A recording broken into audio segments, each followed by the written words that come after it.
Boundaries. The act of having boundaries means that one is clear about their values and beliefs and is willing to stand in their truth, even when others do not agree. It is the act of actively choosing to honor oneself. Choosing to stand in one's truth or desire, even in the presence of bullying, is the act of having boundaries. Learning to have boundaries can be very uncomfortable, but until we can stand firm in what we believe and desire, we will never truly be in alignment with our divine higher selves. How to know if you have strong boundaries. Do you avoid confrontation? Are you easily manipulated?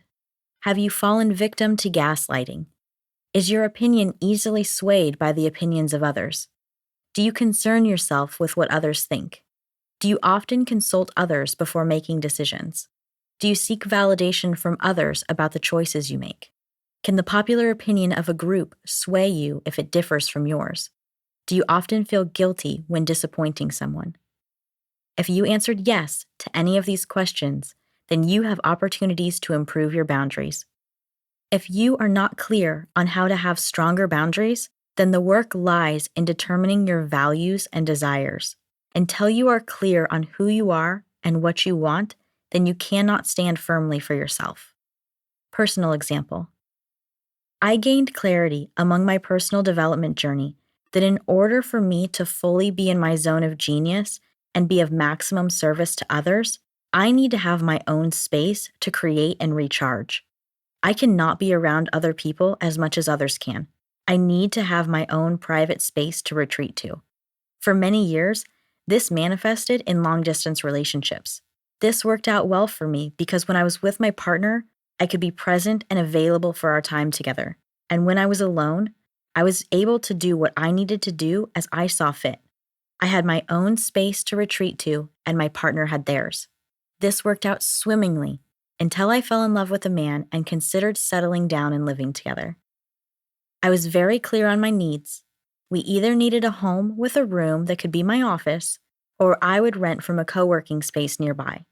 I was available for either option, but working and having a private practice from home meant I needed a space where I could close the door from the rest of the house. We decided on a beautiful apartment that ticked all the boxes and was head over heels in love. Within the first month of living together, it painfully came to light that my boundaries were not going to be respected and honored.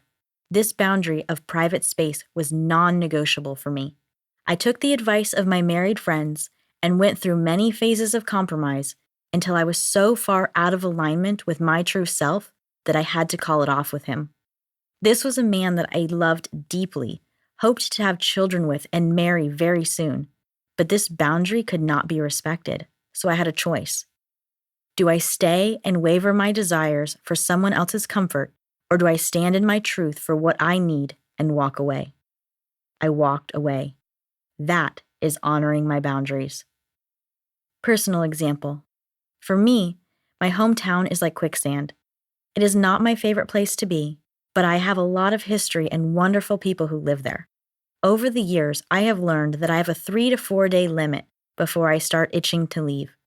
If I do not have a defined exit strategy, it is very easy for me to have more people to see, more food to eat, and more things and stuff to do. It is very easy for me to get sucked into its vortex and not leave. When my dad got diagnosed with multiple myeloma and called me to come and help him get his affairs in order, I intended to stay for 2 weeks.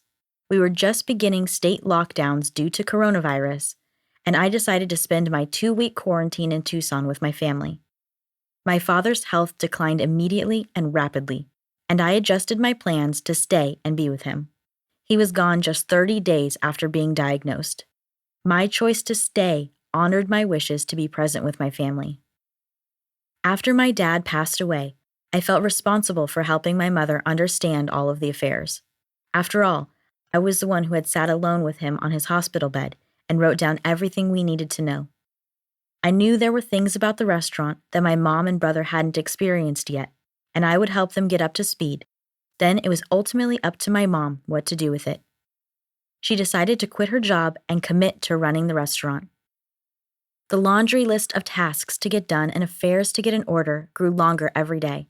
3 months later, I came up for air for the first time and realized that it had happened again.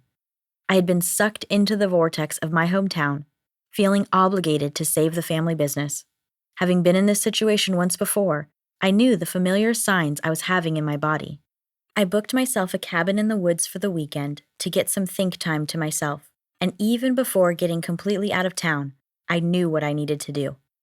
I came to the realization, with trusted counsel and therapy, that I had to arrive at a place where I was comfortable leaving, even if it were going to all burst into flames at my departure, and not turn around to come back and save it before I could leave in a healthy fashion.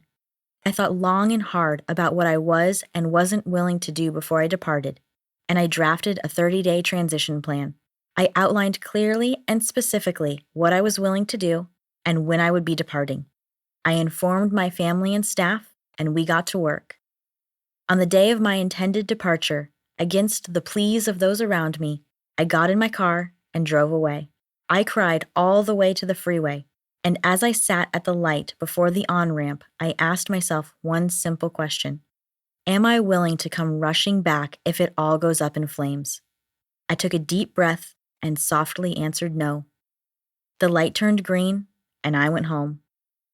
Every single action and decision is always my choice and responsibility.